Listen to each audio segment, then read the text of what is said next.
people. But even they've found the OARS process complex and frustrating. So the people that input into the OARS form, people like the speech and language therapist, the early intervention teacher, the occupational therapist, the physiotherapist, the teachers at the kindercare where Amelia attends. They've all got their own expertise and experiences with Amelia.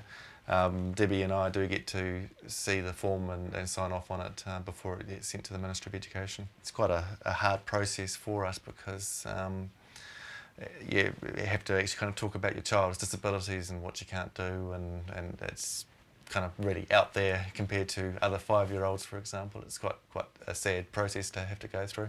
Oh, here we go.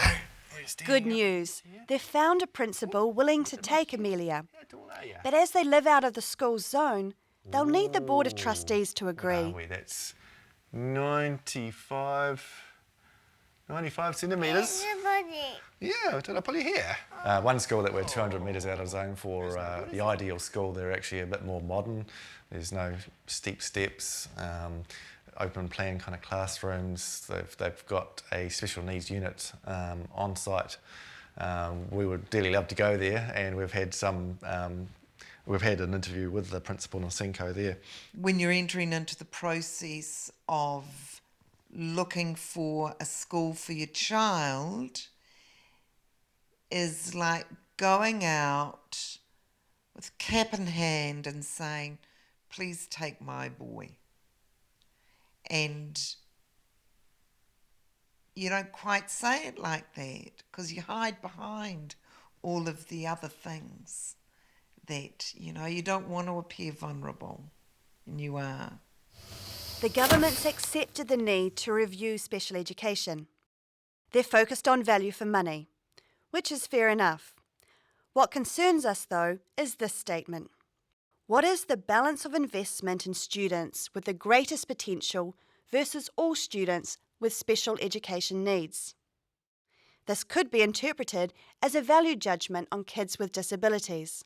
That certainly wasn't the intent of the statement. I think equity is important, and there are some children who are never going to be able to achieve outside level 1 of the curriculum, for example, and we need to be doing the best for that child in terms of what their outcomes, what their intended outcomes should be, as those who might be able to go on and move through to university. But it's about the balance that I talk about is about trying to make sure that everybody's able to access the resources, and that's not only financial resources, it's other resources as well. The government's come up with 4 options for the future of special education, and it has called for submissions. Option A, the status quo, simply leaving things as they are. Well, the status quo works for us, but I'm aware that it doesn't work for a lot of parents. A lot of parents don't have access to special schools for a start. I think we should keep it. We need mainstream, we need satellite classes, we need special schools. However, I do think that somewhere there's a gap in the system. In an ideal world, there wouldn't be any special schools because every child would just go to the local community school, the resources would be there and they'd be accepted. But it's not an ideal world, and the schools are there. And for a lot of the children, I believe that there is the resources there are the facilities there, and most of the time the children are really happy there. I think that for the whole education review, the ideas and the options need to be kept open. Amelia's hopefully going to start off mainstream and do well there, but it's unlikely that that's going to be able to continue as she gets older, as the other kids streak ahead of her.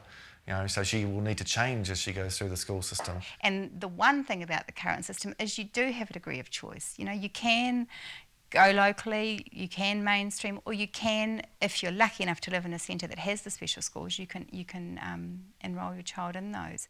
The second option, to close down special schools. Sharon's son Elliot attends Somerville Special School. We'd be devastated to think that a school like Somerville Special School would close. I don't believe that the kinds of resources that they have would be able to be replicated out in the community amongst the state schools. Don't close special schools. I think there's a definite place for them in New Zealand. My reason for thinking this is I know that mainstream schools could just not cope with the highest needs children in New Zealand in a mainstream class. It's a lovely idea, but the schools are never going to have the resources, the facilities, the training. The money's not there to provide that, to enable these children to, all the children, to be in the mainstream schools. A third option, keep special schools as a resource centre. The focus will be on providing expertise and resources for the child. You know, the idea of them being turned into resource centres and the teachers spending their days driving to various schools to work with various students is just, to me, an absurd waste of teacher time. It would be really good to have some resource centres out in the community and a lot of professionally trained teachers who could come in and advise in mainstream schools, and that would be great. But I still wouldn't like to see all the children from special schools with the highest needs, and I mean the highest needs, within a mainstream environment. I just don't think the schools are resourced well enough to be able to cope with that. If we were to have special schools as a resource centre and all the children out in their own mainstream schools, I don't believe the schools would be given the funding. Well, the resource centre would have enough funding for the facilities, for the training, for the medical training, for all these children to successfully succeed at school. The fourth, all children would have open access to special schools. No need to apply to the Ministry of Education for enrolment. And I don't think there should be open access, as a lot of the children, I believe a lot of children, given the chance to be mainstreamed, that's a great advantage for them. I wonder how many parents would really want to send their kids to a special school if they weren't currently eligible to go to a special school. I'd like to know what the rationale behind that would be. If there's one thing that I could change, and I would say this whether I was talking about special education or any part of the education system, it would be the quality of the teacher training and the quality of teaching that happens in the classroom. If I was the Minister of Education, I would want to see all children included in their local school, regardless of their needs. And I would like to see appropriate resourcing put in place for those. For the funding side of things, it makes my blood boil that there seems to be just a clear numbers game by the Ministry of Education providing money. 20% of applications always fail exactly year after year. What's that about? It can't be that simple. You look at Italy. The Italians haven't had any special schools for nearly 30 years. And kids just simply go to school. There's just an expectation that they live in the world with them, educated together. Are these halves? Yes. Can you read Oh, yes.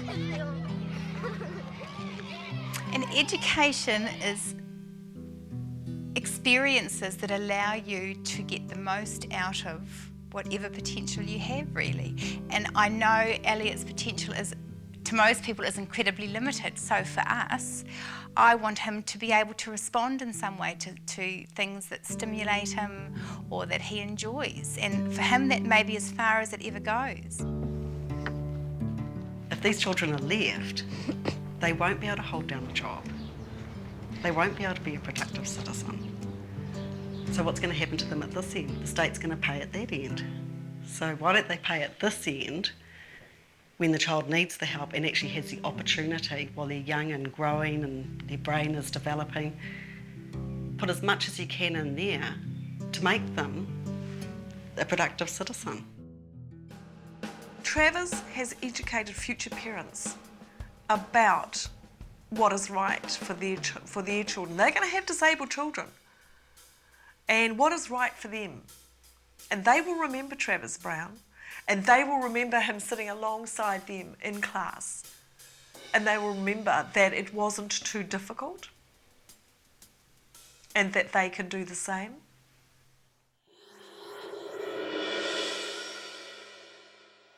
We will keep you posted on the Education Review. What we do know is that it's highly unlikely there'll be any more money put into the education pot.